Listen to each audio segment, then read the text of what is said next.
Olá, senhores, sejam bem-vindos a mais uma edição aqui do Moda Masculina Podcast. E hoje, senhores, esse episódio vocês vão amar, porque o nosso convidado especial é o Antônio Rabadan e ele tem uma experiência na moda masculina que é uma coisa que, com mais de 40 episódios aqui do nosso podcast, a gente até hoje praticamente não falou desses assuntos, que é figurino, cenografia, produção de desfile, backstage. Então, assim, cara, vai ser um universo que eu tô muito animado pra ouvir o Antônio contando as histórias dele e tenho certeza que vocês vão curtir demais também. Então, Antônio, cara, muito bem-vindo, é um prazer te receber aqui. Obrigado, o prazer é meu. E vou te convidar pra se apresentar oficialmente aí pra rapaziada. Tudo bem, eu sou Antônio Rabadan, tô muito feliz de estar aqui. Estou há pouco tempo em São Paulo, né? Me joguei para essa terra maravilhosa. Eu sempre paquerava. Eu brinco que a gente passa a vida inteira paquerando a cidade das oportunidades. Eu sou formado em moda, fiz 2 graduações. Eu fiz primeiro tecnólogo, depois esse ano eu concluí a 2ª graduação, que é design de moda. Sou mestre aqui pela Santa Marcelina, por isso que eu digo que que eu comungo com aqui, né? Eu fiz meu mestrado aqui na Santa Marcelina e terminei o doutorado. E a minha vida inteira sempre foi dividida em 2 momentos. Um momento acadêmico, que eu fui convidado a entrar, não foi uma coisa que eu planejei, e um universo da moda que eu também fui convidado a entrar. Por quê? Porque a minha história é muito simples. Eu comecei fazendo um espetáculo de teatro como ator. E a partir daí, não tinha quem desenhasse figurino. Aí eu fui lá e desenhei, e o primeiro trabalho que eu faço eu ganho como melhor figurinista. Aí as faculdades de moda tinham a disciplina de figurino e não tinha uma pessoa com formação. Me convidaram. E assim eu fui dividindo produção de moda, figurino e academia. Nossa, mas então, peraí. Então nessa peça você era ator... Cenógrafo e figurinista. Mas daí veio o convite durante a peça, tipo, pô, Antônio, cara, faz desenho aí. Não, é um pouquinho antes. O que acontece? Eu comecei a fazer um curso para desinibição, como muita gente faz de teatro. E daí o diretor, que é o Zé Adão Barbosa, que já lançou vários nomes, como a Sharon Menezes e um monte de gente aqui em São Paulo e Rio, ele pegou e disse, entra para o espetáculo profissional. Daí eu disse, mas eu não tenho experiência, aquelas coisas. Não, vamos fazer, né? Daí eu fui convidado e a gente começou a fazer os ensaios. No meio dos ensaios, eles receberam uma oportunidade de entrar em cartaz com edital, com tudo. E não tinha quem desenhasse os figurinos, nem quem desenhasse o cenário. Como eu tinha feito arquitetura, e quase me formei em arquitetura, eu disse, não, eu faço. Aí eu fiz os desenhos, eles gostaram, mas eu achei que era só isso. E daí teve um momento que eles disseram, não, é tu que vai fazer as coisas. Só que eu nunca tinha feito uma roupa. E daí começa essa construção, entender como fazer isso. E daí, como quem tem uma proximidade com a arte sabe que boa parte dos espetáculos, quando não tem patrocínio, ele é desenvolvido com aquilo que a gente tem, ou com aquilo que vem de doação. E daí, o que eu pensei, a minha lógica? Uma lógica bem ingênua. Eu peguei e desmanchei todas as roupas para construir os desenhos que tinham sido aprovados. Então, eu peguei todas as peças de roupa, eu abri a costura, eu transformei em pano, eu reemendei, depois eu cortei de novo e depois eu fiz a peça. Você fez manualmente as peças, então? Todas artesanais. Então, agora a gente tem um discurso do reaproveitamento. Gente, eu não pensei em criar naturalmente, sem fazer isso, porque eu não tinha possibilidade. Então, isso é meio nato dentro do meu processo de criação. A partir disso, o que eu fiz? Eu terminou o ano, como aqui tem o Bibi Ferreira, no Sul a gente tem o Açorianos. E daí eu fui indicado como cenógrafo, ator e figurinista, e ganhei como figurinista. E daí, a partir dali, eu não conseguia mais parar de fazer figurino, porque foram me chamando em diversas coisas para fazer figurino. E eu, como toda aquela pessoa e filho de imigrantes, qual é o legado dos pais? É um curso universitário. Eu tinha abandonado a graduação da arquitetura. Eu disse, tá bom, vou fazer uma faculdade de moda. E só tinha 2 no país. Santa Marcelina e a UX em Caxias do Sul. Eu fui para a UX, pedi transferência. Quando eu comecei a faculdade, começaram a me chamar para fazer produção de vitrine, produção de loja. Eu comecei a trabalhar com consultoria dentro da empresa, daí eu fazia ponto de venda, ajudava na compra. Quando eu vi, eu estava produzindo os desfiles da empresa. E daí eu comecei a produzir, fazer grandes produções. Então, assim, lá no Sul a gente tem Gramado e a gente tinha um ciclo de desfiles muito potente comercial que acontecia na rua coberta, no Palácio dos Festivais, onde as pessoas veem a exposição dos festivais. Tem uma rua coberta, que ela tem uns 25, 30 metros, e daí eu produzia os desfiles, e foi ali que eu conheci um monte de gente. Eu conheci o Walter Rodrigues, o Mário Queiroz, aí que eu comecei, porque eu comecei a produzir os desfiles deles quando iam para Gramado. Meu, eu imagino, olhando de fora, que seja uma diferença muito grande, assim, o figurino e a produção de um desfile e um figurino e uma produção de teatro, né? Qual que é a diferença? Ou é parecido no final das contas? Olha, essa discussão é uma discussão ótima. A gente vai ficar a hora. Não tem problema. Se for chato... Vambora. Se ficar chato, me avisa, porque eu sou apaixonado. Não, vamos, é isso O que me move nessa área da moda e do teatro, eu chamo de não lugar. É aquilo que não é moda, é aquilo que não é teatro. Aquilo que está entre uma coisa e outra. E se a gente parar para pensar hoje em dia, o que está dando certo no mundo não é uma coisa e nem outra. É o que está entre uma coisa e outra. Está a caminho de uma coisa. Entendi. Por quê? Porque não existem mais verdades absolutas. Então, esse não lugar entre moda e teatro, ele existe há muito tempo. Se a gente pensar que o teatro, ele trabalha com palco e com arena, e se a gente pensar que a moda trabalha com palco e com arena, a arena do teatro a arena do teatro é o teatro, a sala de teatro. A arena da moda é a passarela. Ambas têm uma mesma função na sociedade, que é de espetáculo. As pessoas se reúnem para ver alguma coisa no centro e ficar em volta, ou falando mal, ou falando bem, ou difundindo aquilo. É verdade. Então, no fim das contas, nesse sentido, tem uma conexão forte. Ele muda os formatos, ele muda o ponto de abordagem, diversas coisas mudam, mas são dois espaços de visibilidade, são dois espaços que eu estou contando histórias. Quantos estilistas não vieram aqui e não te contaram histórias, a inspiração da coleção dele? Eu te trago aqui diretores e atores e eles vão contar a inspiração de como eles contaram um personagem. É verdade. Então, o que acontece? Sempre é muito próximo.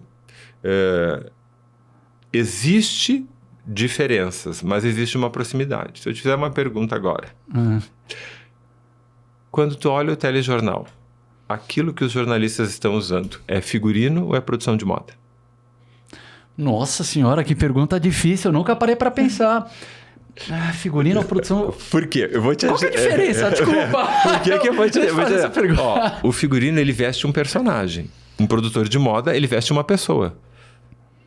Figurino versus um personagem, um produtor de moda versus... Cara, então eu diria... Cara, que na televisão seria mais por um figurino. Acertei ou errei? Na TV, sim, mas no jornal, não. Porque... Quem é que tá ali? É o William Bonner. Certo, é verdade. Não é o personagem do... Não é uma pessoa dizendo que é o William Bonner. Certo. Não é o documentário dele. Então, dentro dessa lógica, é uma discussão que se tu botar outro figurinista, ele vai trazer outra versão.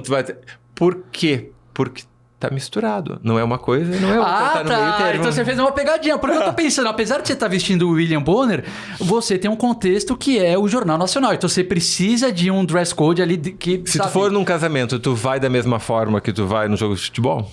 É verdade. Você me convenceu. Gostei. Entende? A brincadeira, que no bom sentido, é isso. É compreender esses dois espaços. Porque... Eu sempre me questionei uma coisa. Os trabalhos que eu fiz no Rio de Janeiro, de figurino, de teatro, eu ficava incomodado. Por quê?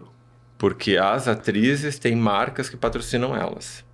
Então, tu já tem que construir aquele figurino pensando naquelas roupas. Entendi. Se tu tem que pensar naquelas roupas, não é um produtor de moda. Porque o produtor de moda, quando vai fazer a capa da Vogue, quando vai fazer uma editorial, o que ele faz? Ele não articula essas marcas porque umas são patrocinadoras, outras estão pagando e tem que construir a história com aquilo? Não está próximo. Mas qual é a diferença? Aquela celebridade, aquela atriz que é mais celebrity, o que ela tem? Ela tá ali fazendo de conta que ela é uma outra pessoa. Tá, então quando a gente tá falando de um ensaio da Vogue, de uma revista, é mais para figurino do que produção de moda? Porque não, ela é produção de moda, mas ela mistura um pouco. No coisa da Vogue é a atriz mesmo, tu entende? É a modelo mesmo. Perfeito. Quando ela vai pro teatro, ela vai fazer alguma um personagem que não é Não, ela. não, perfeito. Agora... A articulação das peças é a mesma, o que muda é a intenção. Tá, perfeito. Mas então a construção é muito... eu imagino que seja diferente, porque para fazer a produção de moda, você tem, que nem você falou, você tem que entender a personalidade, o lifestyle da pessoa, e pro figurino... Aí eu Do imagino... personagem. Do personagem, exatamente. Eu brinco que a melhor entre as duas, que me ganha, é porque toda pessoa gosta de mandar um pouquinho, gosta de brincar de Deus, quer ser figurinista. Por quê? Figurinista, eu vou decidir a roupa que tu vai estar usando quando tu vai encontrar o teu amor. Na vida real, tu não sabe. É a roupa que tu botou no dia, tu pode fechar e encontrou o teu amor. Como figurinista, eu tenho um roteiro, então eu consigo pensar qual é a roupa que tu acorda, qual é a roupa que tu dorme e como tu morre. Mas aí não tem uma questão, eu fico imaginando tanto, porque você tem o figurinista, o diretor que tem a visão do que é o personagem, o figurinista tem, e o ator também deve ter, não, mas existe às vezes algum... Existe. Conflito de ideias, né? Existe muito. Existe muito. Tem uma figurinista de cinema, a Rô Cortinhas, que ela diz assim, que o figurinista, de uma forma mais simplória, é o caramuru, né? Ele é obrigado a baixar a cabeça pro diretor. Mas ele encontra estratégias para que isso seja diferente. O que é muito legal quando acontece? E daí eu acho que é para as duas áreas que eu trabalho. E eu estou falando, gente, da minha experiência, né? Não estou falando da experiência de outras pessoas. As duas coisas, quando tu tem uma equipe que tu consegue trocar, é maravilhoso. Quando tu não está ali um tarefeiro, um prestador de serviço. Tu me consegue a roupa, tu faz isso, tu faz aquilo. Então, assim, eles não estão te pedindo para pensar. Eles estão te pedindo simplesmente para ir atrás das coisas e botar naquele espaço. Certo. Então, aí é uma coisa que para mim, por exemplo, não interessa. Agora... Quando tem um ator que tem um direcionamento, e eu posso dizer para aquele ator, olha, mas se a gente fizer isso aqui, estou te dando uma visão para ir para um outro lugar. E tem um diretor que traz uma outra visão complementar, e que daí a gente consegue construir, ou ao contrário, porque toda a criação ela tem um ponto de partida. Eu posso começar pela roupa, eu posso começar pelo ator, eu posso começar pelo desejo do diretor. Então, assim... O que vai levantar isso, o que vai levantar essa produção é por onde ela está começando. Entendi. Se eu sou a primeira pessoa a ser convidada no projeto e eu já começo num bate-papo com a produção e com o diretor ou o produtor, porque aqui em São Paulo os produtores eles têm também esse domínio, né? Eles quase assumem às vezes o lugar de diretor de arte. O personagem, o ator quando entrar, ele vai entrar Pode continuar. para dentro desse lugar, para dentro desse espaço. Não, agora que você falou, por exemplo, é verdade, Barbie, se a gente pensar o filme, eu imagino que começou pelo figurino, porque é o ponto de partida, né, de onde vai depois a história, né, que é a boneca. Eu fiquei... Agora você fez uma pergunta. Esse da Barbie, eu adoro o case Barbie, né? Eu acho que é o case que foi melhor feito nos últimos tempos, né, maravilhoso. Gente? Eu não vou entrar na discussão se ele é feminista ou não, tá? Porque eu não quero gerar essa polêmica, porque isso a gente precisa de tempo para desenvolver. Mas é um filmaço, né, cara? Mas é um filme muito legal e ele traz muito desses questionamentos. Ele traz... E ele usa das duas coisas. Por quê? Porque a Barbie, ao longo da história, foi vestida com roupas de moda. Então, tu percebe. O Lagerfeld fez uma coleção inteira inspirada na Barbie. Então, quer dizer, tu consegue ver essa construção. E o filme traz isso, tanto que a protagonista vai para as premiere usando... quer ver uma coisa? Agora que falou da premiere, eu lembrei de uma coisa que é muito importante. Como é que a moda se difundiu a masculina e a feminina? Através do cinema, através do tapete vermelho. Então, tu começou a...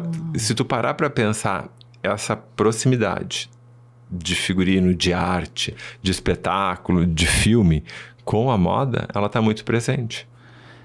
Faz sentido isso aí. Nossa, gostei. Eu tenho que pensar um pouco. Cara, eu vou ter que rever esse episódio com você para depois ir anotando e estudando, cara. Você tá trazendo esses questionamentos que eu nunca tive, cara. É que assim, eu gosto muito e eu gosto de fazer conexões nesses lugares. E é claro que tudo tem diferenciação. A gente não é igual em tudo. Mas eu, por exemplo, quando eu vou fazer um espetáculo e vou construir um figurino, No momento em que eu tenho minha formação em moda, eu tenho a obrigação de utilizar essa informação e esse conhecimento naquele figurino que eu estou fazendo. Então, assim, eu percebo o que está vindo de tendência, de comportamento, eu posso fazer uma roupa de época. Mas essa roupa de época vai trazer as cores do que está vindo. Por quê? E por que eu faço isso? Porque eu quero que aquela pessoa que está em casa, mesmo não conhecendo aquele shape histórico, se sinta aproximada. O mercado está trazendo aquela cor, então eu trago aquela cor. Que truque, cara! Eu não sabia eu te perguntar isso. Como é que você faz para adaptar essas coisas de época, a pesquisa, o processo completo? Num primeiro momento, eu não falava isso para os diretores. Por quê? Porque existe também aqueles que têm preconceito, né? De uma área e de outra. Hoje em dia, isso não tem mais. Hoje em dia as pessoas transitam, a maior parte das pessoas transitam bem, elas usam dessas informações e articulam na construção do que está acontecendo. A moda faz isso.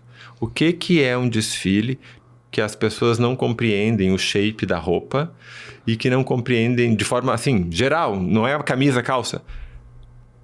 Esse desfile ele é mais conceitual, ele está mais próximo da arte, ele está mais próximo do espetáculo, ele está mais próximo do teatro. Esse desfile, o que ele está usando? Ele está usando os elementos do teatro para contar a história do que vai acontecer na moda. Quando eu quero falar de roupas mais folgadas e coisas, então eu exagero isso na passarela a um ponto que depois, quando vai na loja, as peças vão ser tamanho maior, mas as pessoas vão aceitar, vão poder usar, porque é legal, é descontraído. Tem eu gosto muito do Alexander McQueen, porque ele fez isso brincando várias vezes. Tem um desfile que é o modelo principal dele, usava próteses, né, nos pés, desenhadas por ele, próteses de madeira. Ela entrava no desfile, ela parava e daí começavam a pintar ela e pintar a roupa no desfile. Eu posso ter várias leituras disso, mas não é uma cena de teatro, é um desfile. A Elos tem um desfile, eu espero não estar mentindo, eu não estar errando com a marca, tá, gente? Porque esse é um problema que eu tenho. Não, mas não tem problema. Mas tem um desfile da Elos que me marcou muito, que foi... Entrou todos os modelos, eu acho que devia ter uns 50, 100 modelos na passarela, no São Paulo Fashion Week, e começou a chover neles. Eu acho que estava chovendo ou nevando. A cena era tão linda. Se alguém tivesse brigado com o namorado ou com a namorada, ia começar a chorar naquele momento. E todos eles estavam de pretos. É uma cena de filme. E é um desfile que contou a história, assim. O Ronaldo Fraga, ele trabalha com isso brincando. Ele conta histórias. Óbvio, já chamei. Os espetáculos dele de desfile são... Ele fez agora, aqui em São Paulo, no Municipal, o figurino do Municipal. Então, a gente tem esse trânsito entre os criadores. Se eu tenho esse trânsito, eu não vou deixar rastro. Isso é um termo do... Vou, né? Se tu é de uma área e tu começa a atuar noutra, tu vai trazer aqueles teus conhecimentos para essa outra área. E tu vai deixando rastros, tu vai deixando marcas. Então, isso que você falou eu achei muito interessante, porque... Deixa eu diminuir um tequinho aqui.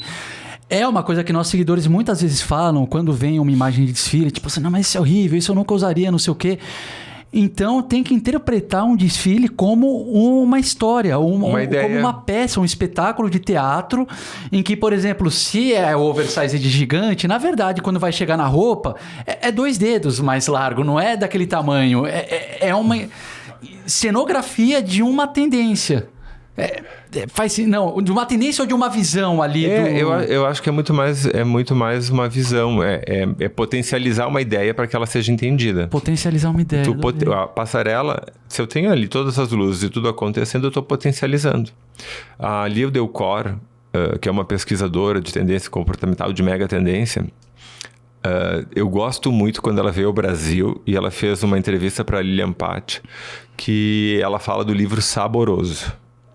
Eu botei hoje, isso aí é de 2010 ou 2012, gente, tenham noção, nós estamos em 2023.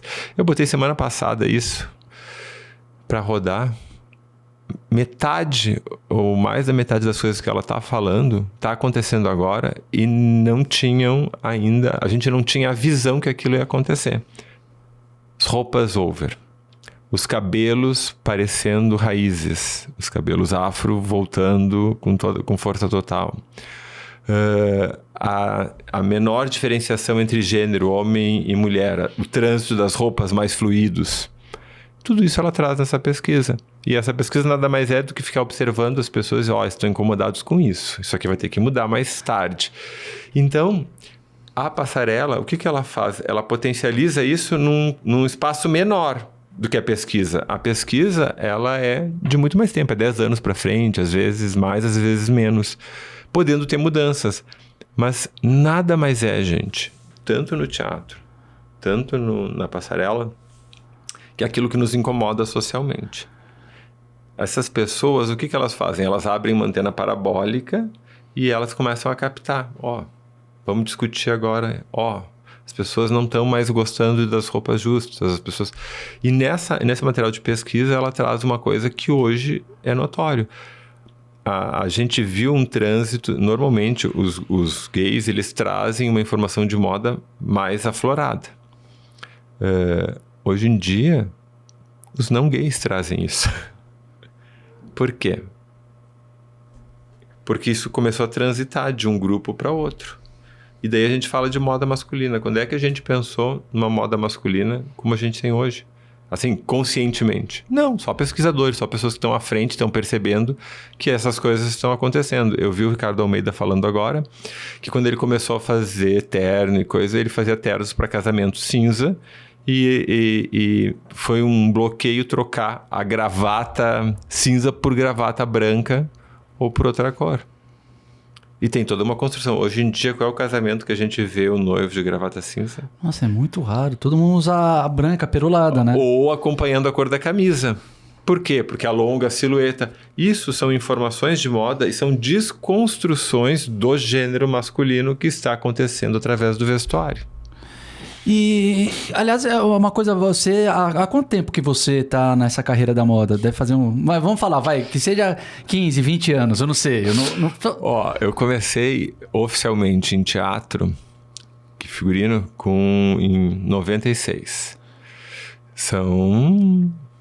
15, 20, mais ou menos, acertei mais ou menos. Mais, é 20, 23, 25. 25. E em moda eu comecei em 2003, são 20 anos, estou fazendo esse ano 20 anos. Então você acompanhou essa mudança, porque a minha percepção pessoal é que nos últimos 8, 10 anos, acelerou bastante esse interesse do homem, do homem em geral. Assim, claro que você já tinha pessoas que se interessavam, homens que se interessavam antes por moda, né?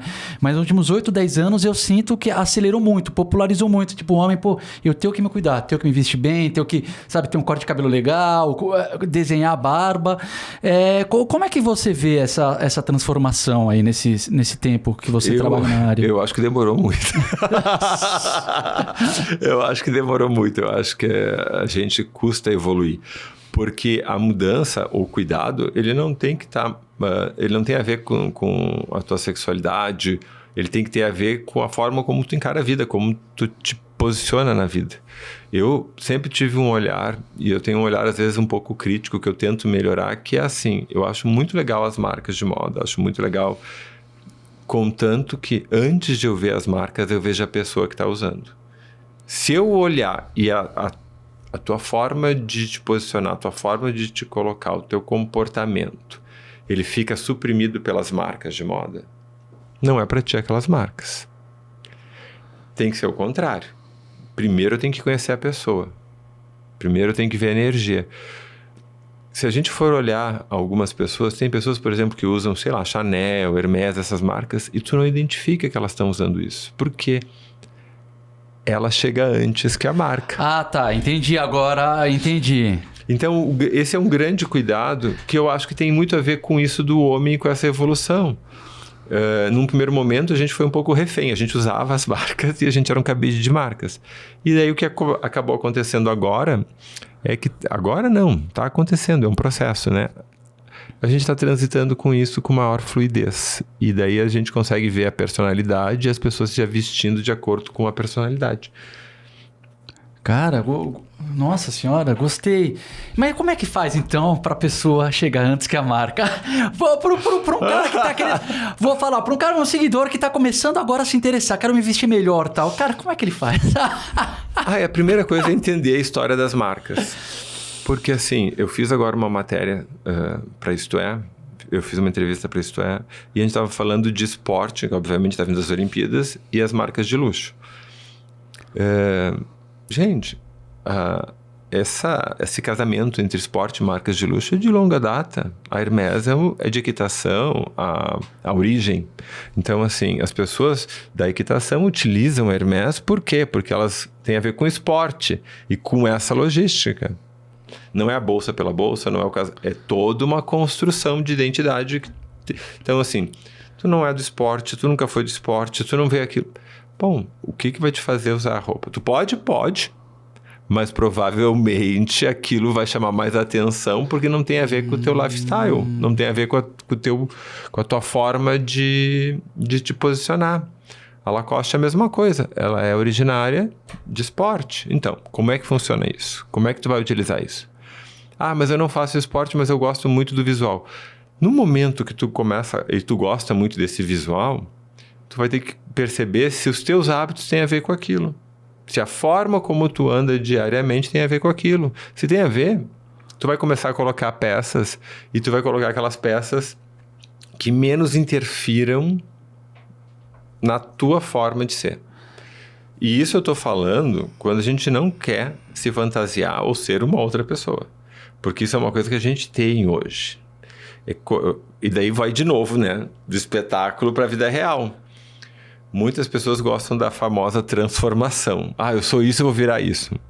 Isso aí é o ator deixando de ser ele e virando um personagem. Então você acha que mesmo para a vida pessoal ou profissional, há momentos em que vale a pena você utilizar essa fantasia. Tipo, vou fazer uma apresentação, vou ter uma reunião específica. Essa eu quero... Se tu tem consciência, sim. Tá, legal. Eu acho que tudo que tu tem consciência, eu acho que tudo é permitido. Eu, por exemplo, cada dia me visto de acordo com a minha boa vontade. Então, assim, eu transito por diversos estilos. Mas isso tem a ver com a minha personalidade. Eu transito por diversos assuntos. Então, assim, dificilmente eu estaria sempre vestido da mesma forma. Mas a carcaça acompanha o corpo, né? O corpo acompanha o que tem dentro. E é isso que a gente tem que ter cuidado. No meu ponto de vista, é que a gente consiga construir essa imagem, ou não é nem construir essa imagem, eu não gosto do termo de construir, mas é aflorar essa imagem. Algo que está em ti e que talvez tu não dê tanta importância e que seja interessante. Às vezes tem pessoas que têm uma vida de escritório, né, e são corredores e adoram correr. Então, por que eles não podem trazer esses fragmentos do esporte para a roupa deles? Por que eles não podem estar de terno com tênis? Tênis tem a ver com conforto. Então tem lógica para essa construção dessa imagem. Desde que seja, que nem você falou, consciente. Eu estou colocando tênis por uma razão, não é por desejo, é por consciência. É por consciência, porque daí tu começa a ver que a pessoa caminha direito, tem a ver com a posição, ela sabe utilizar aquilo. Por quê? Porque tem a ver. Uma pessoa que é muito mais descontraída, quando ela põe um terno, se ela põe um terno completamente formal, calça, colete, eu estou proibindo ela de usar? Não estou proibindo. Mas não fica estranho? Quando ela vai caminhar, parece que ela... roupa chega antes. Roupa chega antes. Então é que não está ajustado. Essa imagem, como a gente está vendo... Porque quem está de fora não sabe o porquê que ele está usando. Ele só olhou a imagem, não comunicou. A roupa chega antes. Porque a roupa chegou antes do que... a pessoa que é do esporte, quer utilizar, Gente, então ela vai ter que entender quais são as funções, como se senta, como caminha. E não é a questão de boas maneiras para usar a roupa, não é disso que eu estou falando. Mas assim, se chegou um celular novo, tu não tem que aprender as novas formas a nova forma de abrir, de ligar, É a mesma coisa com a roupa, é a mesma coisa com tudo. Só que a roupa, como ela vende a imagem, às vezes a gente acha que conserta, né? Se eu fizer isso, consertei. Aí a pessoa abre a boca, a pessoa vai para a direita, vai para a esquerda, começa a desmoronar a imagem. Porque a vida não é foto atrás de foto, né? Putz, cara. A vida tem movimento. Isso é uma coisa que eu gosto muito de falar com seguidores, é que assim, não é só a imagem, é o conteúdo também. Se você não faz uma construção, é tipo, meu objetivo, eu separei, né? Quero, sabe, tá melhor para me relacionar, ou quero uma promoção. Cara, a imagem sozinha, ela te leva só até certo ponto, porque você tem que ter o desenvolvimento junto seu e andando em paralelo, senão não adianta, que nem você falou, abre a boca para falar. E tu falou uma coisa muito importante agora, porque são formas de falar diferente. Mas tu disse uma coisa que assim, é o conteúdo. Que não seja decorado, né? Porque assim é muito engraçado. As pessoas estão falando às vezes de coisas que elas não sabem o que é aquilo. E eu não sei, eu, por exemplo, não vejo problema em não saber. Eu não sei de tudo, eu não sei... Olha, se hoje me perguntarem todas as marcas de moda, de onde é que elas surgiram, a história, eu não sei, eu não sou historiador. Se me perguntarem de onde é que começou o teatro, eu não sei, eu não sou historiador de teatro. Mas toda vez que eu vou fazer um trabalho, que eu vou fazer um projeto, eu vou saber tudo daquilo. Quem já fez, quem pode fazer, o porquê daquilo, o que significa aquilo, como está acontecendo... Aí a gente vai criando uma bagagem e a gente vai criando um conteúdo que é orgânico, porque eu estou estudando para aquelas coisas que eu estou fazendo.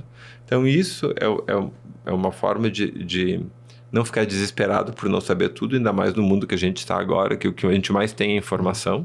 Porque eu me formei numa época que eu ficava esperando chegar a Vogue, né? Internacional. Hoje em dia a gente às vezes não quer ver porque tem o tempo inteiro. Tem a Vogue Digital, tem a L não sei o que, o tempo inteiro tu tá com a informação. Às vezes é tanta informação que tu olha, acha muito legal e não guarda. Né? Então, assim, agora a administração disso é diferente. Até porque esse excesso de informação, às vezes, acaba deixando as pessoas superficiais. Porque é que nem você falou, você tem tudo na mão. Então você lê um título de uma reportagem, ou você lê o primeiro parágrafo, ou você só lê a capa, às vezes, e você acha que sabe que viu um negócio, e porque já tem outro no feed. Outro TikTok, outro vídeo, outra imagem, daí você vai pulando de todos, sem parar e se aprofundar em nenhum. Eu acho que é uma coisa louca, porque antigamente, que nem você falou, cara, era difícil você ter acesso. Então, você pegava, mas você lia o negócio com atenção. Mas sabe que isso da revista, eu não tô... Eu sou a pessoa mais tecnológica possível na idade que eu tenho. Eu vou no TikTok, eu adoro todas as informações e a forma como isso vai nos ajudando na construção das coisas hoje. Mas eu percebo uma coisa. Quando chegava a revista e eu ia olhar a revista, eu chegava a me preocupar com a textura da folha. Eu olhava os detalhes. Eu sentia o cheirinho de novo. Nossa, cheiro de papel é maravilhoso de revista. Daí eu fico pensando hoje, não tem isso. As poucas pessoas que vão e que pegam no manual, isso tem uma coisa ruim, porque tu está perdendo um dos sentidos, que é o tato, né? Que é a percepção olfativa. Então, tu está diminuindo esses sentidos. Então, assim, a gente tem... O que eu quero dizer com isso? Que tem que cuidar. Tem que, talvez, quando a gente fala de curadoria, que é um termo que hoje em dia, que saiu da arte, né? Que era curadoria de arte, agora a gente tem curadoria gastronômica, curadoria da vida. Vamos fazer uma curadoria... vamos organizar, né? Vamos simplificar essa palavra e vamos organizar. Tá vindo um monte de coisa. Tudo é legal. Mas tu tem que priorizar o que é mais legal. O que é mais legal é isso. Então, isso eu vou olhar um pouco mais, eu vou me ater um pouco mais. Eu talvez vou fazer uma anotação no papel. Eu talvez vou montar um painel, nem que seja digital, em algum aplicativo, para que eu comece a registrar. Quando eu fico mais tempo naquela informação, eu registro aquela informação e eu consigo tirar outras vantagens disso. Eu adorei uma fala, acho que foi a Dani Calabresa, que ela adora o TikTok, adora o Instagram, que ela vai fazendo print. Eu também faço isso, né? Mas eu ri tanto, porque eu fazia isso. Que legal, 400 mil prints. Mas onde é que tava aquela ideia? E tu começa a procurar, e tu fica assim, 2 horas. Aquilo que tu não perdeu registrando na hora, tu fica 3, 4 horas para tentar achar e tu não acha. Por quê? Porque não tá pelo nome... Porque não tá pela sessão, porque não tá pela ideia. Tá na galeria de foto do iPhone, eu faço isso também. E daí tu diz, não, tá em algum lugar, por data, né? Por local, E aquela informação se perde. Não era importante. De fato, se ela fosse importante, ela não se perderia. Então, assim, a gente tem que tentar entender que a gente absorve uma determinada quantidade de coisas e que a gente vai viver com aquela quantidade de coisas. Eu posso abrir esse horizonte? Posso, mas eu sempre tenho que pensar que a maior parte é passageiro. Que é os benditos 15 segundos, né? Que falaram que é de fama, que não sei o quê. Mas é os 15 segundos que aquela informação vai permanecer com a gente, ela vai ser contida. Porque o que vale para a nossa construção intelectual e social? É aquilo que a gente retém. Aquilo que a gente não retém, foi. E nesse negócio de retenção, essa reflexão, eu gostei muito que você falou de admitir para si mesmo, cara, eu não sei tudo. Porque quando você... Que nem você falou, vamos montar um projeto. Se você acha que você sabe tudo, o que acontece? Você não vai pesquisar, porque você na sua cabeça, você imagina, domina o assunto, e na verdade, ninguém sabe tudo de tudo. Então, você, tipo, eu tava lendo um livro que falava isso, sobre a ciência, que a base da ciência é falar, não sei. Porque a partir do momento que você fala, não sei... Pô, isso te obriga a falar, então deixa eu descobrir, traçar esse caminho para ir atrás das informações profundas para ter, né, o que eu preciso. A vantagem de dar aula ou de em algum momento ter essa troca com os alunos é que tu nunca sabe tudo. Por quê? Porque eu sou um computador que foi abastecido com determinadas informações, mas tu é um outro computador que foi abastecido com outra determinada. Tu vai ter coisas para me ensinar sempre. Eu posso ter um olhar mais aprofundado por um assunto, que isso eu vou dividir contigo. Mas como tu vai ler esse assunto, como tu vai construir esse assunto, como tu vai desenvolver isso, isso vai me abastecer. Eu estou com 3 indicações de figurino, dentro da mesma categoria no Açorianos. São 4 indicações, então eu estou concorrendo comigo mesmo, né? E daí vieram me perguntar se isso ainda me emocionava, porque eu tenho mais de 16 prêmios nacionais e internacionais. E eu disse assim, sempre. Porque sempre quando eu vou fazer um projeto, eu tenho os mesmos medos. Eu tenho agora um domínio de algumas coisas, algumas coisas de processo de construção. Mas cada projeto, ele é diferente, ele é com pessoas diferentes, ele envolve relacionamento, ele envolve pesquisa, ele envolve entendimento e ele está acontecendo hoje. Ele não está acontecendo ontem. Então, assim, eu fiquei pensando porque eu não vou poder ir na premiação, e daí eu disse assim, eu fiquei pensando o que eu poderia falar sobre isso. É literalmente aprender o tempo inteiro. E sempre ter medo.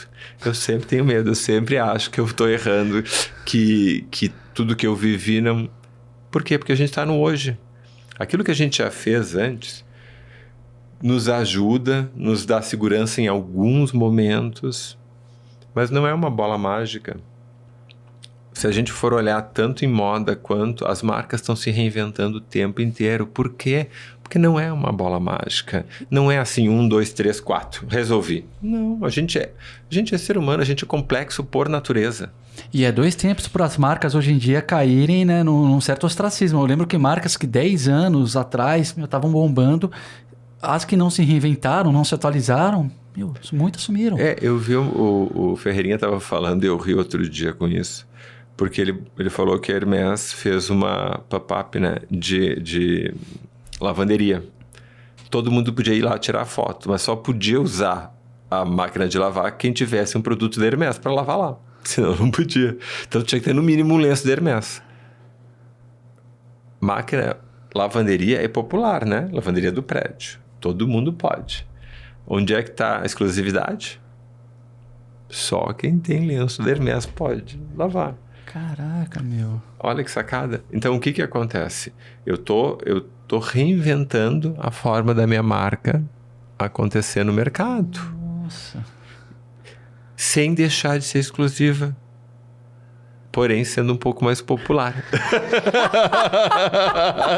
E, Antônio, fala sobre você, porque eu tava vendo no seu Insta, você é atleta, você é cachorreiro, que eu vi que você tem um monte de cachorro, e você acabou de chegar em São Paulo, assim, você contou ali sobre o começo da sua carreira, Poá, faculdade em Caxias, esse início no teatro, e hoje, qual que é o seu momento hoje? O que você tem feito? Continua nos figurinos, desfiles? Como é que tá as coisas? Isso é difícil. Os cachorros são ótimos. Assim, ó, eu não fiz nada planejado. desde que eu comecei a trabalhar e começou a despontar com essas coisas, tanto em moda quanto em arte, todo mundo dizia que eu tinha que vir para São Paulo. E eu nunca quis vir para São Paulo, porque eu sempre achei que eu tinha que vir com um projeto, com uma construção, eu devia já trazer alguma coisa e talvez ficar um tempo em São Paulo, voltar, não sei. Não sei também se é uma questão de bairro, né? Porque as pessoas têm isso de bairrismo. Só que nos últimos tempos eu comecei a ter uma vinda para São Paulo mais frequente e para o Rio. E eu vim fazendo coisas que eu gosto muito. Eu trabalho na SPM, eu trabalhava na SPM de Porto Alegre. E daí a SPM, a gente tinha uma turma especial de alunos de moda, super à frente. Sabe aquelas turmas que são mais engajadas, que já estão trabalhando no mercado? E daí eu fiz uma proposta para a instituição para a gente apresentar o material deles em São Paulo, na unidade de São Paulo. E casou junto com um curso que eu ia fazer de mercado de luxo de uma semana. E daí eu vim para cá e comecei a produzir o desfile deles para acontecer em São Paulo, abrindo o território, né? Porque eu não tinha produzido desfile aqui em São Paulo, só coisas de teatro. E eu acho que ali formou uma relação. Isso foi em 2018. Aí depois eu fui viajar, fiquei circulando, fazendo as coisas em teatro, figurino, daí fiz um espetáculo no Rio. Mas ficou uma semente plantada. Aí veio a pandemia, essa semente deu tempo de germinar, brotar, criar frutos. Nossa. E no ano passado eu comecei a fazer uma pós-graduação aqui em marketing de luxo, que é em parceria com a Vogue. E eu já tinha feito todos os cursos referentes a essa área, porque foi uma área que na minha graduação não me interessou, durante o mestrado também não, e durante o doutorado. Então eu disse, não, é agora que eu vou me aprofundar nesse lugar e entender qual é o storytelling, né? Como é que se constrói e como é que se trabalha com essas marcas. E daí, nessa proximidade, eu acabei decidindo sair de Porto Alegre e ficando em São Paulo, porque eu ia e voltava, daí eu disse, não, eu vou ficar aqui em São Paulo, eu tô gostando. Eu não me senti engolido pela cidade, porque quando eu fiz o mestrado também teve isso, né? Eu vinha para São Paulo, eu queria fazer 400 coisas, porque São Paulo tem tudo, São Paulo é maravilhoso. Tu come bem, opa! Não, imagina. Ai, desculpa. Não, imagina, cara, eu achei que era o meu, por isso que eu assustei, eu falei, meu Deus, não, e eu ainda disse, vou botar no silencioso. Ainda bem que é o do convidado e não do host, porque se fosse meu, eu ia falar, ixi, mas convidado pode, não tem problema. Ai, olha, e quem diz que trabalha com espetáculo de teatro? Casa de Ferreira, Espeta de Pau. E daí eu peguei e comecei essa transição, comecei a ficar aqui mais em São Paulo. Em dezembro eu comuniquei que eu ia sair, que eu ia sair da escola. E eu fiquei aqui e daí eu comecei a me posicionar dentro da escola, dentro de São Paulo, entender quem são os lugares de teatro, como eu posso trabalhar. Eu conheci, porque eu trabalho há muito tempo. Eu comecei com teatro, mas eu trabalho há muito tempo com ópera. Eu fiz até esse ano teve a primeira ópera que eu não fiz da Orquestra Sinfônica de Porto Alegre, que é a mesma que a orquestra aqui de São Paulo, né? Então eu fiz todas as óperas. Eu era o figurinista de todas as óperas, uma atrás da outra. Quando eu saí de lá e vim para cá, eu já sabia que essa transição ia acontecer. Eu estava trocando de estado.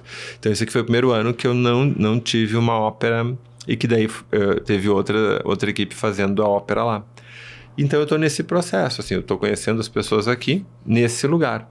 E nesse processo, as coisas não acontecem por acaso. A unidade da SPM aqui de São Paulo, o que ela fez? Ela está abrindo uma microcertificação dentro do design, que é de fashion business. E daí, porque assim, eu tenho uma sorte de eu trabalhar com pessoas que são amigos. E daí, quando surgiu isso, eles perguntaram se eu não voltaria para a escola aqui em São Paulo. E daí eu voltei. Então, na realidade, eu fiquei um mês fora da escola e os outros meses conversando e organizando o meu retorno para a unidade de São Paulo nessa nova empreitada. Meu, uma coisa que eu fico impressionado, você falando, é que, com toda a sua bagagem, toda a sua experiência, tudo que você fez, inclusive dando aula como professor, você continua estudando, você continua fazendo os cursos, que você falou, após o mestrado. E eu ouço de muita gente, cara, de tipo 20 anos, 19, falando assim, não, eu não vou estudar porque é perda de tempo, eu não vou fazer, eu quero não sei o quê. E daí eu penso, porra, mano, e você, com tudo que você já conquistou, continua estudando. E eu acho demais, porque eu sou um cara que acredito muito nos estudos. Eu falo pros seguidores meus, vai fazer faculdade, vai fazer curso, porque quem fala para não estudar, eu acho que tá muito errado. Então, como é que você vê essa questão da educação, cara? Olha, assim, tu tocou numa coisa que para mim é muito sensível. Eu, quando tinha 20 e poucos anos, eu nem sabia se eu ia terminar minha graduação. Eu terminei porque era uma exigência da minha família. E não é exigência de me obrigar. Eu ia decepcionar muito meus pais, porque era o legado que eles iam poder me dar. Porque meus pais, eles são refugiados, principalmente a família da minha mãe é refugiada de guerra da Espanha. E daí o que ela dizia? Que se acontecesse a pior coisa, a única coisa que não iriam me tirar é aquilo que eu soubesse. Porque os bens materiais eles podem até tirar a vida, eles podem tirar todas as coisas. Mas o teu conhecimento, o teu estudo não tira. Sabedoria da mãe, qual é o nome dela? Paula. Paula, beijão, cara. E daí a nossa família, todos, a gente... E não significa ser formado, graduado. Mas é tu ter o conhecimento, é tu ter essa formação. E daí... Por isso que eu fui fazer moda, para ter uma primeira graduação. Só que as coisas foram acontecendo. Isso que tu falou é uma verdade. Esse ano, eu terminei a minha segunda graduação. E eu terminei a pós-graduação, que vai ter formatura agora, dia 23 de novembro. Né? Eu terminei em junho e a formatura é agora. E não é pelo diploma. É pelo relacionamento. É pelo network. É por conversar assuntos próximos. É a mesma coisa que é o clube do charuto, que é o clube do vinho, que é o clube do... A gente se reúne, quem ama a moda, e vai falando bem, vai falando mal, vai entendendo, vai articulando. E, às vezes, o pretexto é só o curso para esse encontro. Então, eu vejo dessa forma. Eu já me inscrevi num outro curso agora de inteligência artificial. Ai, que legal! Porque eu quero... algumas coisas eu já sei, como texto, imagem, criar imagens, mas eu fico pensando de que outra forma pode melhorar os processos. Eu não acho que uma coisa elimine a outra. Tudo precisa de alguém que pense. Por enquanto, esse dom é nosso. Então, a gente tem que abastecer ele, que é o raciocínio. Porque o que abastece a inteligência artificial é o prompt. O que é o prompt? É como tu põe o texto lá para solicitar a coisa. Exato. Até por isso, muita gente fala que hoje, mais do que nunca, você precisa saber fazer as perguntas certas. Porque quando você faz a pergunta certa no prompt ali do ChatGPT, você tem uma resposta. Se faz a pergunta errada, uma pergunta ruim, é uma resposta ruim. Então, eu vejo muito isso, que a inteligência artificial... a pessoa potencializa ou ela subutiliza de acordo com como sabe usar. Eu disse, a gente fez agora um editorial muito legal que os meus alunos construíram, porque qual é a diferença dentro de uma universidade ou dentro de um curso de maior extensão fazer uma produção de moda? Ele não vai fazer aprendendo na prática. Ele vai entender e depois ele vai praticar. Então ele vai errar menos e ele vai gastar menos. E ele vai ter um produto final mais próximo do que tu precisa.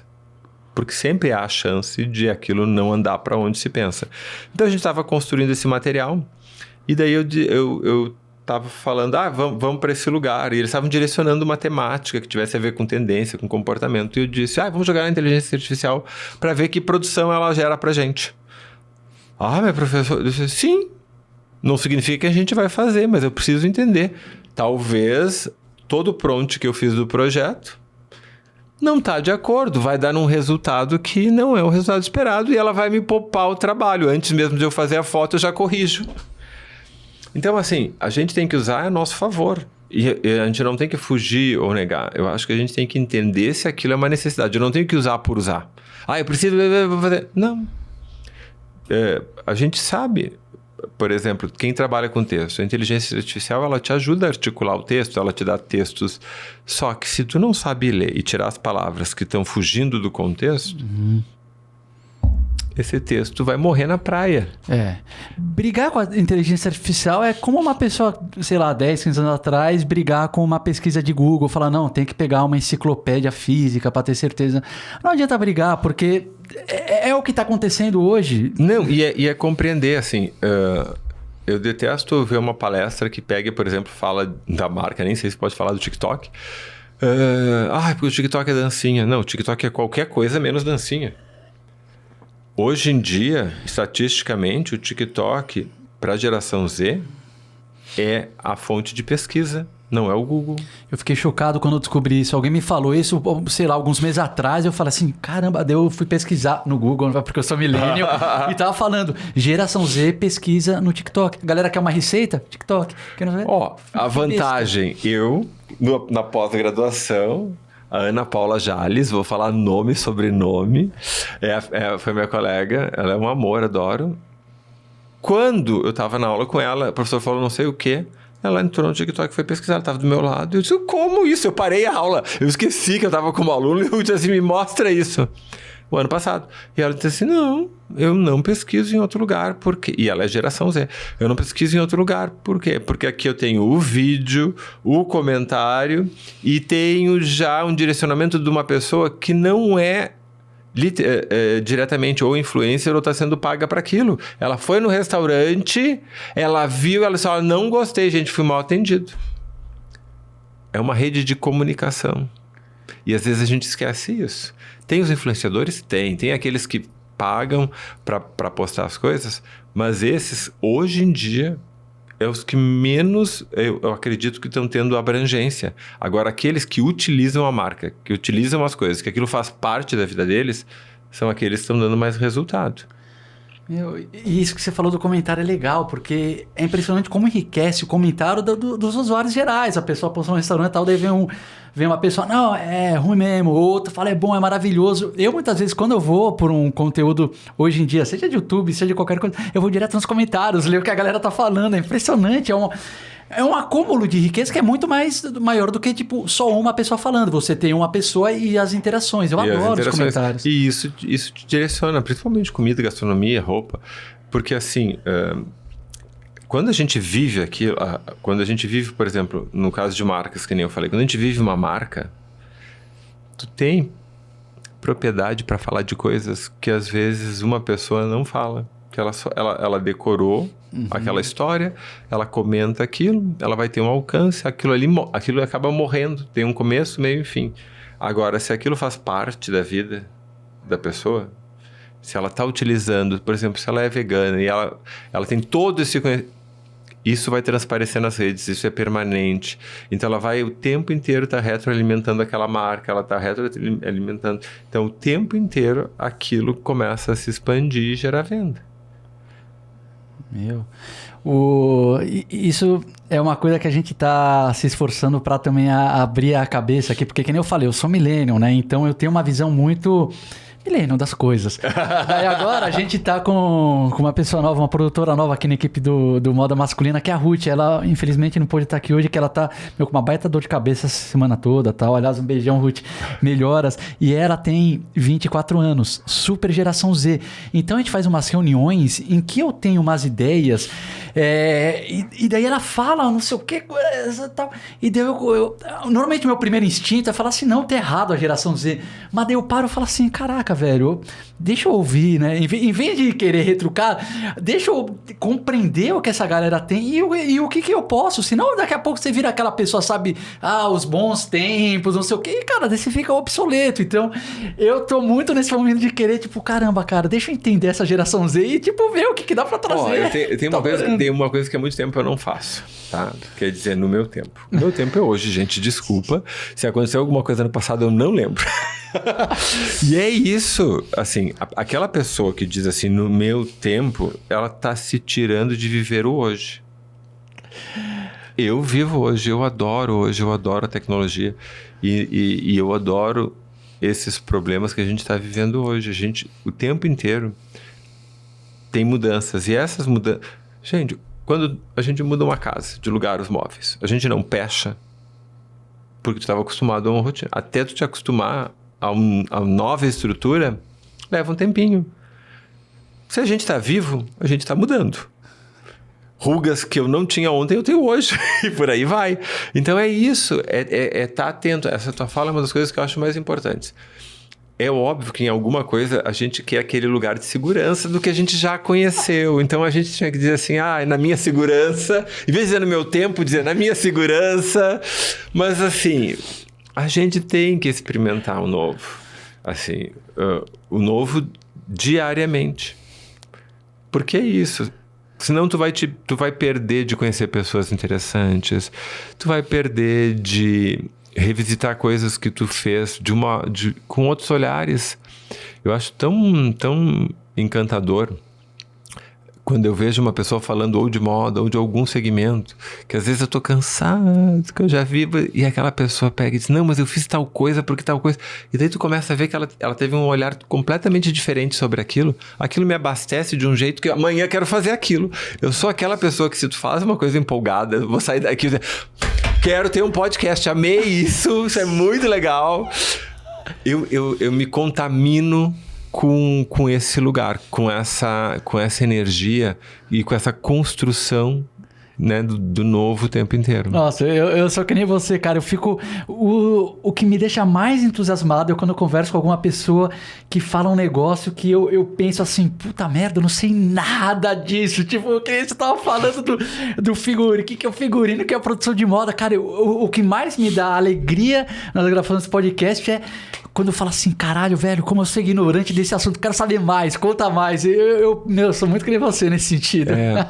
Eu adoro esse lugar e essa construção. E aí a gente volta pra curadoria da vida. O meu maior problema é aprender a dizer não. É aprender a dizer assim, não dá pra fazer tudo, né? Ou tu vai morder, ou tu vai chupar a cana, ou tu vai fazer, né? Não dá pra fazer todas as coisas. Então a gente tem que administrar, porque senão a gente entra num outro looping, né? E daí, assim, voltando aos meus filhos, voltando aos meus cachorros, o que eles fazem comigo é isso, né? Eles baixam. Eles têm uma necessidade, então eles parece que ajudam a organizar o tempo. Eu acho que quando eu não sou pai, mas sou dindo. Quando a Antônia tá comigo, é uma outra rotina. Tu obrigatoriamente, mesmo que eu goste de fazer um monte de coisa, baixa, eu volto a ser aquela pessoa da casa, dos cuidados, do entorno. E isso é muito bom. Isso é muito bom porque a gente consegue respirar. Porque essa empolgação e todas essas informações que a gente tem o tempo inteiro nos deixam sempre em 220, né? 360. Então é legal a gente conseguir baixar e conseguir fazer esse trânsito dessas informações e de tudo isso que a gente vem falando nesse lugar, né? De poder trazer pro dia a dia. Porque senão, gente, eu tava agora fazendo roupa. Eu quero construir minha marca. Eu quero construir figurino, eu quero estar fazendo figurino de espetáculo, eu adoro dar aula. É tipo polvo, sabe? Tu vai abrindo. Só que chega um momento que tu diz, oi, tá, pera um pouquinho. Vamos diminuir. Hoje eu faço essas coisas, agora eu vou experimentar essas outras coisas e agora eu vou experimentar essas outras coisas. E daí entra nesse lugar da curadoria, né? De a gente conseguir baixar um pouquinho isso e ir para esse lugar. E a questão da marca que você comentou é uma coisa que está no radar, assim, para um futuro próximo? Ou você pensou, não, deixa eu esperar um pouquinho, né? Que nem você falou, deixa eu desacelerar, tô com muita coisa, figurino, faculdade e tal, deixa eu... Assim, na teoria, tudo é lindo. Na prática, tá tudo acontecendo junto. Eu nunca fiz, efetivamente, a minha própria marca. Mas eu sempre tive um diferencial por conta de preguiça. Eu sou honesto. Eu trabalhava muito como produtor de moda e principalmente para marca de calçado. E me dava uma preguiça ter que pegar a roupa emprestada, fazer as fotos e daí depois ter que... Aquilo que estragou, obviamente, era prejuízo, pagava e eu não tinha que lavar e devolver. Quando não tinha marca obrigatória no briefing da produção, eu desenhava as roupas, eu fazia as roupas, porque ao mesmo tempo que eu estava produzindo moda, eu normalmente estava fazendo uma ópera. Para vocês terem uma ideia, uma ópera 300, 600 figurinos. Figurino tem parte de cima, parte de baixo. 2 peças. Claro que é mais. Estou fazendo só um cálculo. 1.200 peças em 1 mês e meio, 2. Então, assim, é um volume que... O que é 3 roupinhas a mais? Nada. Então, faço 3 roupinhas. Então, eu fazia as produções, eu construía as roupas. Então, nada mais é que a articulação de um pensamento de coleção, de microcoleção ou de construção de roupa. E agora que eu vim para São Paulo, eu disse assim, bom, eu vou começar a mexer com isso. Eu fiz uma coisa que foi trazer meu acervo de figurinos para cá. Eu vou agora fazer parte de um editorial com eles.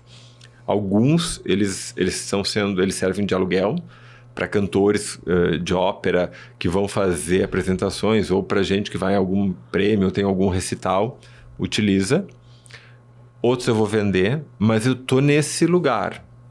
Eu tô nesse lugar de ver como eu vou me posicionar, como eu vou colocar e começar a trabalhar isso. Mas já vai estar acontecendo. Pô, cara, que legal. Eu adorei saber. Depois eu queria, se algum dia você fizer uma amostra dos figurinos, né? Tipo, tiver alguma maneira de ver, eu queria conhecer eles, cara. Eu queria fazer, falando agora, um momento sonhos, tá, gente? Eu comecei com a Elisa Perini, que é uma das produtoras da Opus, que é amiga minha. Eu disse assim, eu quero muito fazer uma exposição aqui em São Paulo, de figurino, trazendo os processos de construção de figurino desde que eu comecei. E daí eu disse assim, eu não quero fazer de figurino, eu quero falar dos processos. E daí por quê? Porque eu já faço reciclagem. Meu primeiro figurino foi desmontando roupa usada e construindo. E hoje isso está super em voga, como se nunca ninguém antes tivesse feito. E como se não houvessem processos disso. Então, assim, eu queria trazer isso e que isso interfere também nesse lugar das coisas que eu fiz em moda. Porque as peças, depois dessa produção, o que elas iam virar, gente? Figurino! Então, eu num trabalho, eu recebia para construir as roupas. Essas roupas, num próximo trabalho aqui, eu já fazia as criações, adaptando elas para elas entrarem no outro lugar. E quantas peças, por acaso, você tem no seu acervo? Deve ser bastante peça, né? Não, eu fiz um trabalho agora com uma diretora do Municipal da África, que é uma ópera ecossustentável em praça. É um projeto. E ali eu já botei 60% dos meus figurinos. Porque a gente trabalhou com a reciclagem de figurinos de escola de samba. Então, eu desmontei os figurinos de escola de samba, eu desmontei parte do acervo que eu tinha e eu construí esse figurino. Ele tinha direção dela e direção cênica do Ike Gomes. Então, assim, boa parte eu já me desfiz ali. Porque você foi a reconstrução. Assim, isso é uma coisa que eu faço a vida inteira. Eu sempre cuido para que seja reaproveitado. Porque se a gente pensar que um espetáculo tem um curto espaço de tempo, aquelas roupas viram o quê? Entende? Então, assim, elas ou tem 1 ano, 2 anos, depois disso, para onde é que vai a roupa? Então, eu sempre fico pensando como articular. E como eu trabalho com volume grande de roupas, por exemplo, nas óperas, todas as óperas que eu construía a roupa e a roupa no contrato ficava para mim, porque as pessoas não querem as roupas, não é porque não gostam, é porque é um problema. Depois de feito, depois da utilização, onde é que tu guarda e como tu faz a manutenção? É só a gente pensar no guarda-roupa que a gente tem em casa, multiplica por 1000, a gente já sabe que é difícil manter organizado. Então, eu sempre doei, eu sempre refiz as coisas. Então, as últimas óperas, por exemplo, tem o projeto Vila Lobos, eu peguei todo o figurino da ópera, se não me engano foi a Viúva Alegre, e eu doei para eles, que é de comunidade, que daí eles vão ressignificar essas roupas. Outra coisa que eu faço, quando eu tava no Sul, eu fazia direto, que é o Teatro Escola de Porto Alegre, eu dava parte dos figurinos. Eu já dei pro DAD, pra URGS, né, que seria aqui a USP aqui. Por quê? Porque que estão formando novos artistas e eles estão utilizando esse material. Algumas coisas a gente guarda, são as peças que ou a modelagem é muito diferenciada ou que o material é muito diferenciado, e outras a gente vende. Mas o que é um ponto de partida meu? Eu preciso dividir aquilo que eu tenho. para que possam entrar outras coisas. Então, assim, se eu quero abrir espaço no meu armário para que entrem novos projetos, para que entrem novas histórias, eu tenho que abrir esse espaço. Então, eu vou abrir com quem tem mais dificuldade nesse momento para fazer ou um espetáculo, ou um projeto, ou um figurino. Pô, sensacional. Olha, se for rolar essa exposição minha vez, que eu quero ir, ou digo mais, se precisar de um parceiro para organizar a exposição, a gente super, já ofereço, cara, porque adorei, eu adoraria o Moda Masculina aqui entrar com algum apoio. E, nossa, cara, Antônio, esse episódio é daqueles que... eu vou precisar rever, cara, porque tanta coisa legal que você falou assim, realmente, tipo... eu vou até anotar suas frases depois e vou soltar, sabe naquele esquema de frase, fazer post no Instagram, porque, cara, gostei demais. Eu acho que até a gente já passou de 1 hora aqui gravando. E, os seus insights foram muito legais. Eu acho que a sua experiência também e a maneira que você encara assim, vida, carreira, é uma coisa muito inspiradora. Você tem que se transformar o tempo inteiro, porque o nosso tempo é aqui. Eu adorei que você falou isso. Então, sabe, parar com aquele no meu tempo, tal, parar com muita gente assim, antigamente era bom, não é? Você tá aqui, então tem que viver nisso. Estudar, sempre estar se atualizando. Então, acho que você trouxe assim, reflexões muito, muito ricas para os seguidores. Também a questão de saber a hora de pausar e a hora de acelerar, né? Você não ficar sempre a 120 por hora, mas também não ficar sempre a 20 por hora. Isso é muito bom. Então, acho que tem muitas reflexões riquíssimas aí para todo mundo que está assistindo. E quero dizer que assim, a casa tá sempre aberta aqui para você, quando você quiser voltar para contar dos novos projetos, das suas novidades.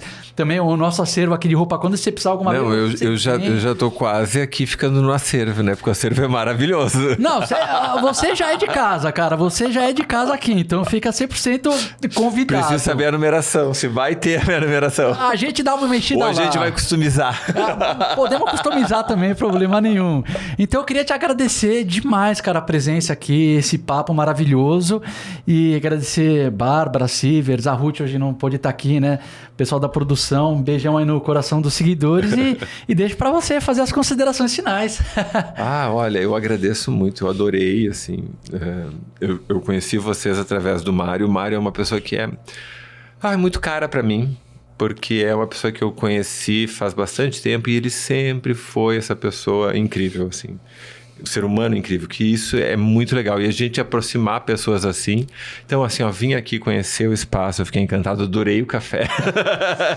Eu vou me exatamente, espero que eu possa ter outras oportunidades e que nessa trajetória aqui em São Paulo, que a gente consiga construir coisas juntas, que venham coisas novas, coisas boas, e que venham perrengues também, né? Porque faz parte ter um perrengue. A grande diferença é como a gente administra isso, né? Porque senão não tem graça, né? Se não tem um corre no final, não tem sabor. Agradeço muito, agradeço vocês que estão aqui ouvindo, que são seguidores. Se tiverem alguma dúvida, se quiserem falar comigo, vocês podem me encontrar pelo Instagram. Verdade, @Antônio. Eu tenho 2. Eu tenho Antônio. A pessoa não consegue ser decidida nisso, mas o meu Instagram é @Antônio Rabadan ou Criando no Ar, que é a minha marca, né? Criando no Ar. Eu sempre brinquei com isso desde que eu comecei. Eu queria que a minha marca fosse ar, né? Mas aí é o correio. Eu consegui ganhar do correio. Então eu botei Criando no Ar. Esse ano foi desenvolvido a marca, eu já estou com a marca pronta. E daí, assim, um Instagram é mais voltado para espetáculo, para teatro, e o outro é mais para moda e produção de moda e assuntos referentes ao universo da moda. Então, por qualquer um dos dois, vocês me encontram. Então, sensacional.